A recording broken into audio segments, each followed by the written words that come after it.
The year is 1994. Audiences were hanging out at this place called Central Perk.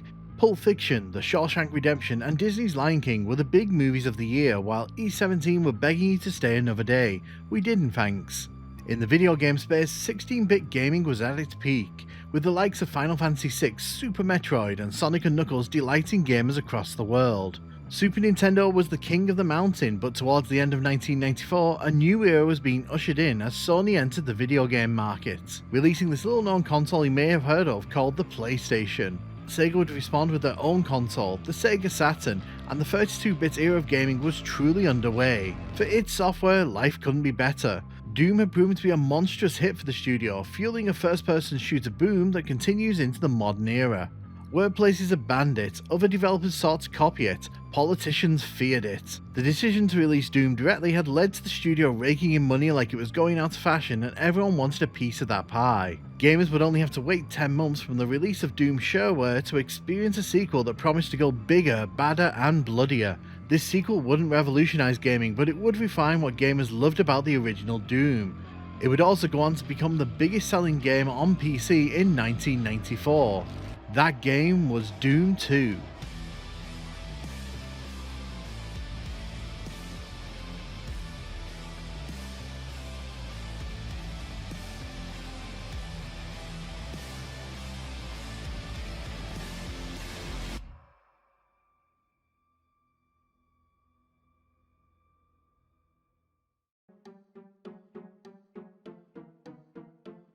When Doom 1 released, it became an instant cultural phenomenon. The decision to give gamers the first episode for free as part of a shareware package pushed Doom into every office and dorm room with a PC. In the weeks after launch, the full version of Doom was generating around $100,000 of revenue per day, all of them going directly to id Software themselves as they'd chosen to self-publish the game. No publisher meant nobody taking a cut of the profits. Many of the team at id Software purchased new cars with their newfound wealth, Ferraris among them. The cult of personality around the studio and its rockstar leads even led to the creation of a news blog that saw the studio not only talk about technical stuff, but also discussing their lifestyles, including the expensive cars they were buying. When the team returned from their holiday breaks in January 1994, the studio was at buzz like never before. As John Romero states in his 2003 book, ThatNukemGuy Life in First Person, returning from vacation in January 1994, many things about our world had changed, but one thing remained the same: we were ready to make another game, and there was no doubt what that game would be: Doom 2. Offers for merchandise deals, comic books, and all manner of opportunities around Doom were flooding the studio on a daily basis. Universal Pictures, alongside director Ivan Reitman, Ghostbusters fame, optioned the rights for a Doom movie. John Carmack insisted the studio not balloon in size, but instead remain focused around the core group that they'd assembled. This meant a lot of pressure being placed on the team to handle all these spinning plates. Carmack was also keen to get on with the business of making games. id Software accepted $250,000 to port Doom 1 to the Atari Jaguar, and Sega had approached the company about getting Doom in the launch lineup for the upcoming 32X add-on for the Sega Genesis console. On top of this, id Software made significant investments in Raven Software at the end of 1993 and into early 1994, buying the studio Next Step Computers and pushing the studio into developing Heretic, a medieval-inspired take on Doom using the same underlying technology. id Software wanted to publish Heretic themselves. As Romero describes it in his book, I envisioned this as a Doom-like knockoff, but instead of basing the game in a futuristic world, I wanted to go back in time and make a medieval game with a different aesthetic. I saw it as id optimizing our engine, retaining control, and expanding our business and bottom line. We already knew Raven were great at making medieval art. Romero himself took over the role of executive producer on the game and would help guide that project until its release, giving constant feedback and playtesting builds of the game. But really, all of that was background noise to what many people were asking within id Software: what comes next? Romero even suggests that he and the team at id Software pondered this hard question themselves, stating, "We had everything going in our favour, but one beast of a question kept raising its head: how do you follow up or even top something like Doom?" The answer came to the team in the form of businessman Ron Chamowitz. He had just set up a new gaming division called GT Interactive and wanted a large game to help get them into Walmart stores. Walmart were the big retailer at that time and ordered in the tens of thousands of units, guaranteeing huge returns. The team at id Software was skeptical, challenging Ron to sell 30,000 copies of Commander Keen, so he went and did just that. With dollar signs in their eyes, id Software cut a deal that saw Doom 2 being guaranteed a $2 million marketing budget, as well as creative control and id Software owning the rights to everything they did within the game. This didn't stop Ron from rummaging through the id Software back catalogue. He approached the publishers of id Software's early catalogue of work and sought the publishing rights to those games. Romero described this in his book, stating, "Behind the scenes and unbeknownst to us, GT Interactive was quietly trying to acquire the rights to and subsequently publish every single game that we'd made for Gamer's Edge. And I'd go as far as to wager that they made far more money from those games than we ever did. They were the biggest distributors of Doom software.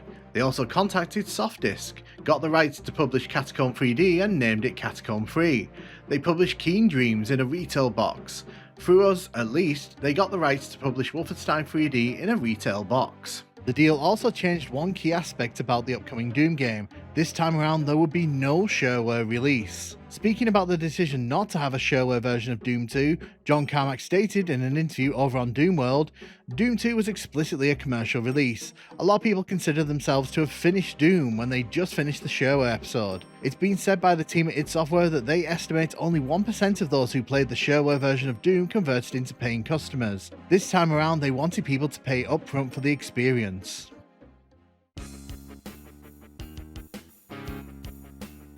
The brief with Doom 2 was simple: evolution not revolution, bigger and better. GT Interactive were keen to get a game out before the holiday season in 1994. This short development time meant that a lot of what had worked before for original Doom was repurposed and added to. Radical changes were not the order of the day.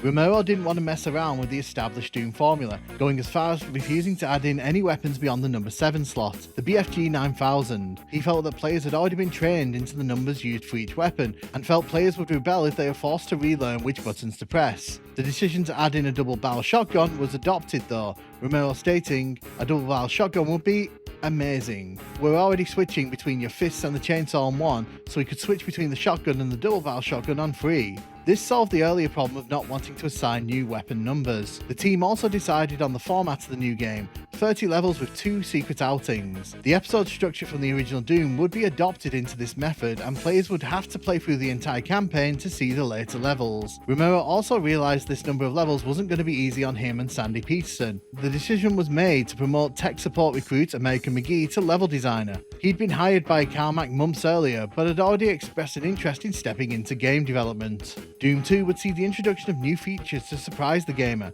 fast-phasing stirs, quick doors, as well as new enemies to throw into the mix and offer a fresh challenge to returning players. Carmack oversaw these engine tweaks and refinements, coding the behaviour of the new enemies and also optimising the code to help with performance. Carmack would find himself splitting time during 1994, creating the codebase and modified engine for Jaguar Doom. He would also spend time working at Sega's US headquarters as the crunch for that version's release needed to be out the door in time for the 32X launch at the end of 1994. Kevin Cloud designed the new monsters while Gregor Punchadze was brought back on board to bring them to life in model form, something that had worked amazingly well for the original Doom. Designing Doom 2's levels was an interesting affair. American McGee may have been new to level design, but he played plenty of Doom, and he poured those many hours he'd put into Doom into his level design work. This work impressed Romero and the rest of the team at id Software. Meanwhile, Sandy Peterson continued to offer his own unique flavour of Doom levels. Dead Simple was the first mini-boss level in Doom 2, and the final iteration of that level was actually designed in a day. The speed at which the team put together maps and worked together meant that the game was forming an identity quickly.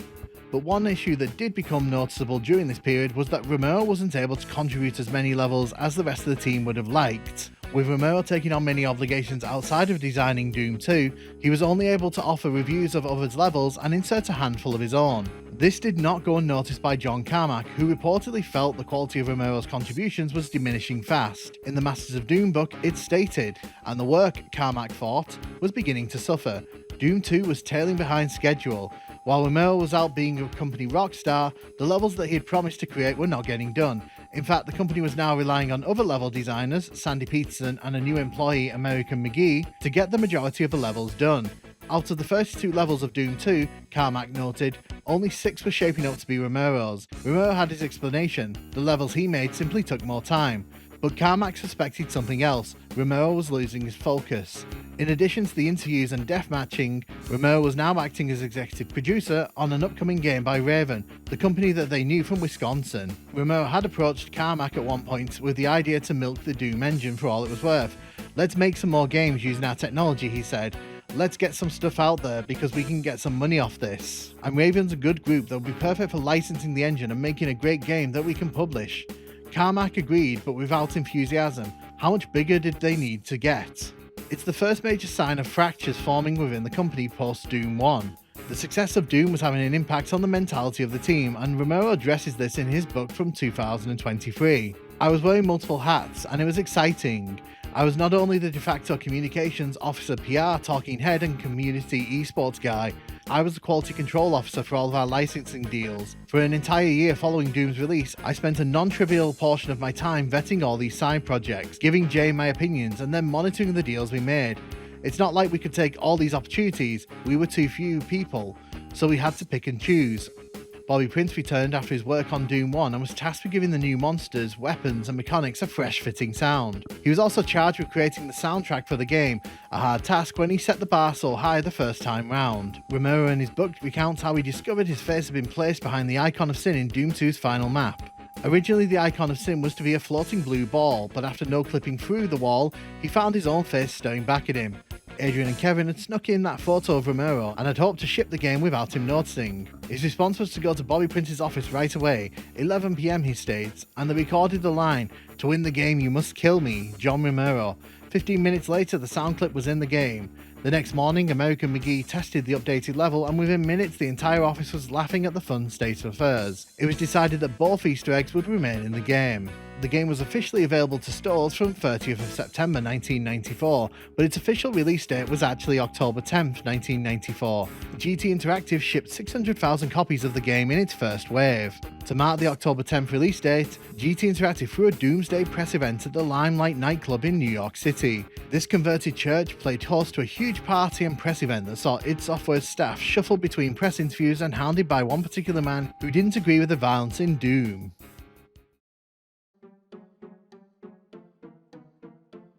For all intents and purposes, Doom 2 plays almost identically to the original outing.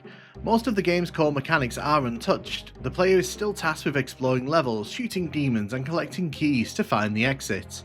The biggest immediate change many gamers will note is that there's no episode screen to choose from when they boot into the game. This was intentional. Instead, Doom 2 sets episodes up as one long continuous campaign, which must be played through in sequence to experience all of. This doesn't mean there aren't episodes. There are very clearly defined boundaries in the levels where the skybox changes and the overall aesthetic shifts. It creates the sense of a more continuous adventure rather than a truly episodic one. The roster of enemies comes over from Doom 1 in its entirety, with new additions added to round it out. The Revenant is a bony boy menace that can pack a nasty punch up close and blast enemies with his shoulder-mounted rockets. The Mancubus is a large nuisance, slowly shuffling around and readying its two arm cannons to ruin your day at a moment's notice. The Hell Knight is a weaker Baron of Hell, but don't let that make it sound any less terrifying if you find yourself pinned against a wall with this in front of you. The Arachnotron is a baby spider mastermind, armed with a plasma cannon that you'll never be happy to see. The Pain Elemental generates lost souls at an ungodly rate, and while it can't attack the player directly, destroying it unleashes yet more lost souls into the world. The chain gunner is an absolute torment, able to shoot at you from a great distance. Once it locks its sights onto you, you need to get out of the way or it's going to mince your health for all it's worth. The SS Soldier is a nod back to Wolfenstein 3D and is only used in 2 secret levels. It's basically a slightly tankier zombie man. Then there's the Arch Vile, the absolute bane of most players' existence. This flaming terror can not only scorch the player if they get in the line of sight of the enemy, they can also bring back most enemies from the dead, turning previously proud work into an absolute nightmare. The final enemy of the game is the Icon of Sin, the final boss that hides behind a wall and is usually accompanied by a monster spawner. The levels in Doom 2 trend towards larger, more complex outings than those found in the original Doom. There's more ambitious locales for the player to explore. There's a larger scale to proceedings here, and there's usually more enemies on screen at any one time. Doom 2 notably kicks the difficulty up a level throughout its proceedings. German players were not able to access the 2 secret levels. These levels were based off Wolfenstein 3D, and thus id Software did not want to release them into Germany. The game introduces one new weapon in the form of the Super Shotgun. This double-barreled terror serves as an alternate choice for the shotgun, offering up double the damage for 3 times the reload time. Players who boot into Doom 2 will also notice some new tricks of the Doom engine, with fast closing doors and fast raising stairs being added as part of Carmack's tweaking of the original Doom engine. Picking up where the original Doom had left off, ThatNukemGuy is teleported to Earth, which is already under invasion from the demons. Those humans who had survived the assault are trying to build a spacecraft to take the remainder of humanity into space. The demons having already taken control of the only space base on Earth and erected a force field to stop anyone leaving. As ThatNukemGuy battles his way into the heart of the spaceport, he deactivates the shield and once he knows humanity's escaped, sits down to await death. The spacecraft gets in touch from orbit and tells him that the demonic horde originates from ThatNukemGuy's hometown. After fighting through the city and reaching the portal, he realises there's no way to close the portal from Earth's side, so steps back into hell once again to take the fights to the demons.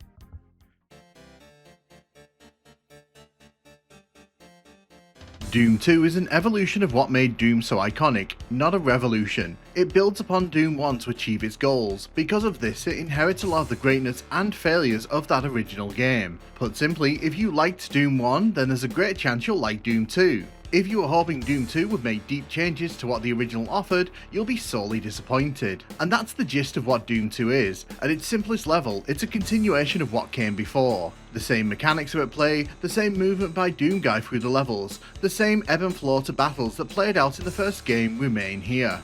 This makes critiquing and analysing Doom 2 a very different beast to the original. While the original was bleeding edge when it touched down, Doom 2 doesn't have quite the same ambition or desire to impress. Yet Doom 2 doesn't hide itself from this reality. In fact, I'd argue Doom 2 wears that connection like a badge of honour, providing the greatest strengths of the game while also giving it its greatest weaknesses. And when I say it's a strength of Doom 2, that's because all those core aspects feel so polished and refined to the point that Doom still feels incredible to play. Throwing ThatNukemGuy around corners, taking out hordes of enemies and blasting through the experience does not lose its charm. The additions to the game's rosters of enemies are considered and clever. The Hell Knight is such a no-brainer addition, removing one of the bigger issues people had with Doom 1's monster balancing and allowing the Baron of Hell to be used more thoughtfully. Yes, it's visually very similar to the Baron of Hell, but it's variety and a welcome one at that. The Mancubus, Revenant and Arachnotron add to the mid-tier monster glut and it allows for more variety in encounters. These enemies behave differently to enemies that the player had regularly encountered in the original Dooms, so I think it helps to change up the battlefield. Doom 1's enemy roster was well crafted, but I'd argue it lacked depth or variety in the middle of the field, and these additions allow for more varied gameplay experiences. Then you've got the addition of the Archvile and Pain Elemental, which can change the entire tone of a room. I don't feel like the Archvile is fully taken advantage of within Doom 2, however its introduction is a key moment for the game. The times it does show up, it offers an experience that was lacking in Doom up to this point, an enemy that can bring other enemies back to life and can completely change the direction of a battle. It offers a completely different experience and I welcome it into the game. Overall, these enemy additions are great and round out the already iconic lineup. Oh, and the SS Soldier is here. The weapons feel as good to use here as they did in the original Doom, however I would argue that the new weapon, the Super Shotgun, threatens to overshadow every other weapon. Delivering the punch for a rocket launcher without the threat of damage, mowing down hordes of enemies with almost the efficiency of a chain gun, and never being starved of ammo, despite using double the ammo of the original shotgun. This might not seem like much of an issue, but the Super Shotgun turns up in a lot of levels, and the player is introduced to it so early that many players who aren't familiar with Doom might opt to not experiment with those other weapons at all. The Super Shotgun becomes the Swiss Army knife of Doom weapons, and I feel its introduction is justified. It changes the way some battles can play out. I do however feel that the decision not to add more weapons is disappointing, and it makes the Super Shotgun stand out like a sore thumb. I would argue there are very few other shotguns in video games that are quite as iconic or as satisfying to use as Doom's Super Shotgun. I also appreciate the sheer scale of some of the levels in this game. Because this sequel leans into being a much bigger beast, there's more breathing room for the levels to offer up higher monster counts and create different experiences that simply weren't possible in the first game. I'd argue some of the best moments in Doom 2 come when that increased enemy count comes into play. Even with the weaker levels, the core gameplay and combat loop never loses its charm. On top of this, Doom 2 is not afraid to experiment. Because each of the levels creators had their own visions and ideas, no two levels truly feel the same. You really get a lot of variety in these 32 levels, and the game moves briskly through these ideas to ensure you're having a good time. And that's the key thing with Doom 2. If you turn up to blast through the levels and have a good time, the game delivers strongly on that front. Doom as a formula is very much intact and expanded upon in well executed ways. None of the new additions truly damage what that core experience was. But it also leads to the biggest weakness of Doom 2, it struggles to escape the shadow of its predecessor. Doom 2 very intentionally sticks to the warm path Doom 1 established, and by doing this, id Software robbed Doom 2 of the chance to make deeper changes. Instead, there are times when it feels more like an expansion pack or extra content for the original game, and that critique is one of the bigger things detractors will point to about this entire package. It feels safe, it feels comfortable, it feels samey. Samey isn't a negative. Doom wrote the book on first-person shooters, and new enemies are welcome while the super shotgun is iconic, but outside of these additions, the game doesn't have all that much in its backpack to change that discussion. So instead, the weight of Doom 2 falls onto its additions and what it does with those, and this leads to the biggest issue that Doom 2 has in my opinion: its levels are very inconsistent. It's no secret that id Software were busy during 1994, and I think one of the big casualties of that is the overall level quality in Doom 2. There are some great levels in this package. I would argue that the first 11 levels are the most consistent in terms of quality. There are some truly standout levels here: Entryway, Underhalls, The Gauntlet, The Crusher, Dead Simple, Tricks and Traps, Refueling Base, and Circle of Destruction. That last one in particular usually finding its way to the tops of people's lists when they talk about best Doom 2 levels. The problem is that the quality begins to meander after this, and the great levels give way to less exciting, more tedious experiences.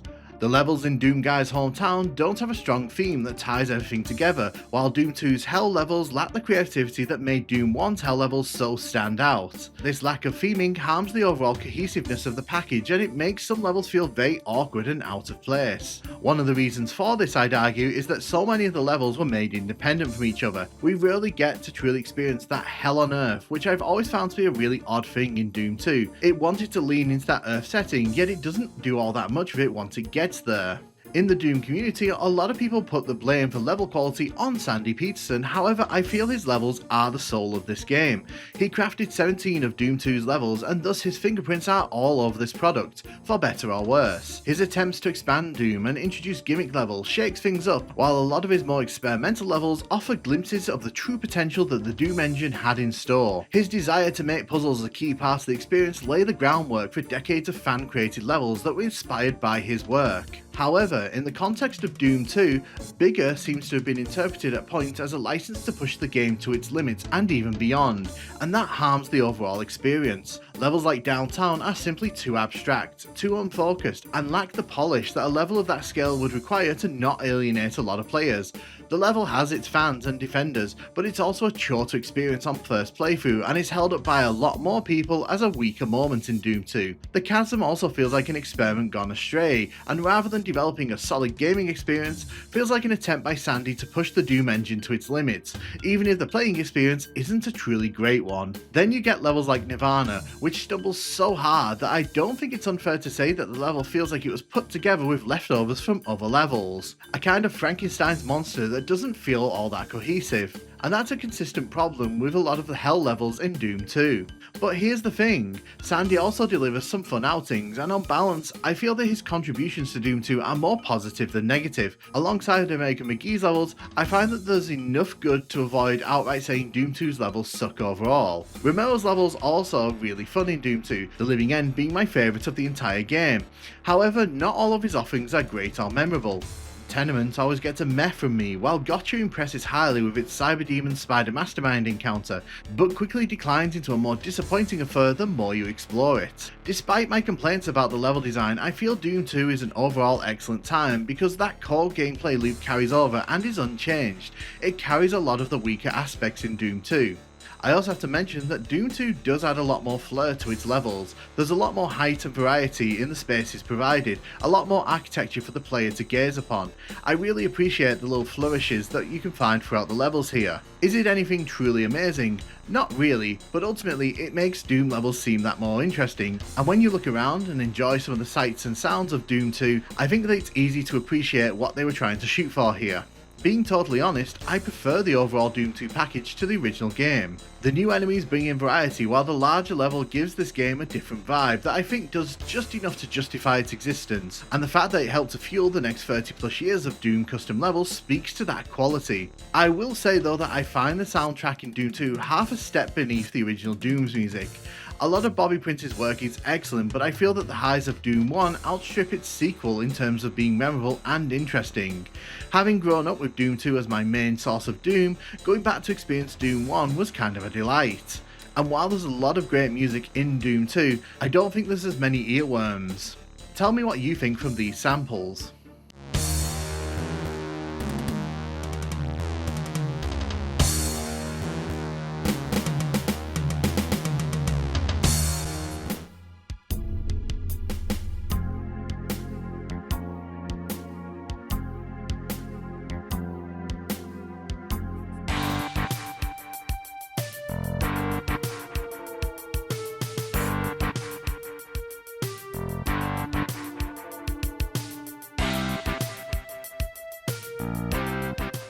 Of course, that's completely subjective, and that's not me even saying that Doom 2's music is bad, but when the bar was set so high the first time round, it's easy to see why people may feel that what's offered here isn't quite up to that same level of standard.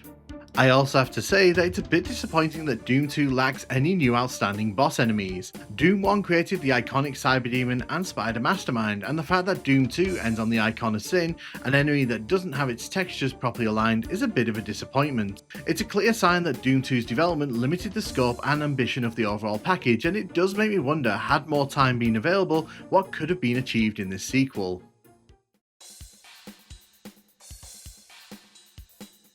Upon Doom 2's release, critics were positive to the sequel. Entertainment Weekly gave the game an A rating. GameSpot handed the title an 8.5 out of 10 score. Critics lauded the game for refining the Doom experience and upping the difficulty, as well as the new enemies and the introduction of the super shotgun. Edge in their 1994 review stated, "It's the depth that makes Doom 2 more satisfying to play than any other game in its genre. Alien vs Predator, Terminator Rampage, and Monster Manor all suffer from shallow gameplay that becomes tiresome." However, critics at the time had taken note of the game's similarity to the original Doom, and it became a theme across many of the reviews. Giving the game 8.8 out of 10, the reviewer at CVG noted, "Doom 2 is more a case of Doom 1.5. Doom 2 is the best game of its kind, but it's definitely more of the same. There should have been completely new weapons rather than just adding an extra barrel to the shotgun. To be fair, there are plenty of new baddies, but there's a lot more that could have been done here." Next Generation noted in their review, "Now that the first-person interface has become the design of choice for the entire industry, it will need to find new innovations, or it will quickly find it's playing catch-up in its own game niche."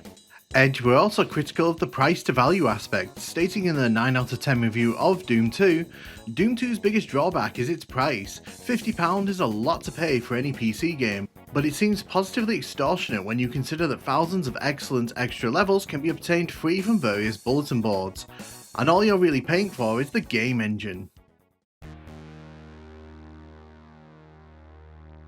It's been stated that when the game released, GT Interactive shipped around 600,000 box copies to retailers around the US, but that quantity quickly sold out. Gamers went crazy for Doom 2, with Romero stating in his book that CompUSA and Walmart didn't even bother putting the games on shelves. They just put the pallets out at the front of the store and let people take them as they wanted. GT Interactive were delighted with the launch and reception of Doom 2, which went on to become the highest selling PC game of the year and generated a cool $30 million in the first few months of release. Even in 1996, Doom 2 remained a fixture on the top-selling PC game charts, appearing 10th on the end-of-year sales after selling 322,671 copies in the US. It's speculated that the game sold 1.2 million physical copies within its first year of sale, and that the game sold 1.8 million by the end of 1998. Despite not being officially for sale in Germany, id Software believes that around 30% of Doom 2's physical copies sold in Europe were actually snapped up in Germany. Doom 2 would go on to serve as the base for most Doom 2 mods and community output moving forward.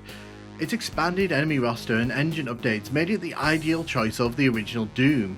The success of Doom 2 prompted the release of yet more Doom content in the months and years after the game's release. GT Interactive were keen to keep that gravy train rolling. Months after Doom 2 touched down, Doom 1 finally released into retail stores as the ultimate Doom. This saw a new episode developed by various members of the id Software team. Final Doom and the master levels for Doom 2 were two officially sanctioned Doom 2 expansions that saw community members and level creators brought into the fold. These were again sold by GT Interactive through retail outlets. Doom 2 would release onto fewer consoles than Doom 1. Its higher system specs and larger levels made it less than ideal for consoles of the time. It arrived on PlayStation 1 in late 1995 as part of the Doom package. This would see a selection of Doom 2 levels being brought over. Some of the larger levels were deemed too taxing for the PS1 hardware and were cut completely. Several levels would be created for this version of Doom 2 that have never officially appeared on the PC version. It would also be released onto the Sega Saturn in early 1997, again published by GT Interactive. The game would release in 2002 onto the Nintendo Game Boy Advance, with green blood and all of Doom 2's levels included in the package. In 2010, Doom 2 would arrive on Xbox Live Arcade with a new expansion titled No Rest for the Living. This new version of Doom not only saw this expansion bring 9 new levels to the table, it also included online multiplayer as well as HD touch-ups to the game. The game has also featured in multiple re-releases and compilations over the years, including the PS3 exclusive Classic Collection, as well as the Doom 1+2 release in 2024. In the years since Doom 2's release, Sandy Peterson made some comments about the game over on X that sparked some controversy, stating in 2022, "Doom was a quickie cash grab, to use some assets from the first game and give designers something to do while Quake was being built. So when I complain about Doom 2, please know that I am fully aware that Quake was well worth it." This caused some pushback not only from the Doom community but from former id Software colleagues. John Romero responded to this post stating, "Doom 2 followed a long pattern of id development. It was a retail sequel to our previous game, just like Spear of Destiny was a retail release to Wolf 3D. Same with our Keen games, it wasn't a cash grab or something to keep us busy." Romero then followed up the next day by stating, "Hey Sandy, how's it going? I forgot to mention that we didn't start working on Quake until after Doom 2 shipped. It was the main focus of our team for 8 months. Like Carmack said, it was a big deal for us and I'm incredibly proud of that game." A user even reached out to John Carmack on X, who responded, "Doom 2 was our major box release with a big publisher. It was a big deal for us."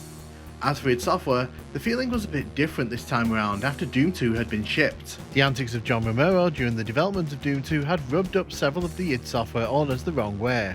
Long before Doom 2 released, he'd already begun hyping up the company's next planned game, Quake, which was just a concept at that stage, so excited by the prospect of a fully 3D game engine to play with that he posted to the id Software fans, "The next game is going to blow Doom to all hell. Doom Totally 144 sucks in comparison to our next game, Quake, The Fight for Justice." It got to the point where he had to be told to stop making promises that might change, something that he didn't do as he continued to hype Quake up in interviews intended to hype up Doom 2, but he wasn't alone in doing this. Once Doom 2 released, the entire team started talking up Quake in interviews, even though the game was very far away from being completed. The issues between Romero and the rest of the team at id Software would become a much bigger problem during the development of Quake. What else is there to say about Doom 2? It remains my most played game of all time and easily my favourite game of all time. I'd argue that Doom 2's long-term legacy is being the foundation for everything that followed. The Doom community leapt to Doom 2 instantly, and within years, thousands of levels have been built on top of it. I'd say that Doom 2 also marks the high watermark for classic Doom in pop culture. Doom as a franchise would stumble into the late 1990s, not really being the focus of id Software. The release of Quake in 1996 took id Software away from the franchise, and it wouldn't be until Doom 3 began development in the early 2000s that they'd return to it. To many gamers around the world, Doom 2 is one of the greatest games ever released, and that's simply a fact. But as 1995 approached, storm clouds began gathering above id Software. Wolfenstein changed the FPS game, Doom shattered expectations, and Quake would be the magnum opus for a studio that would never be the same again after its release.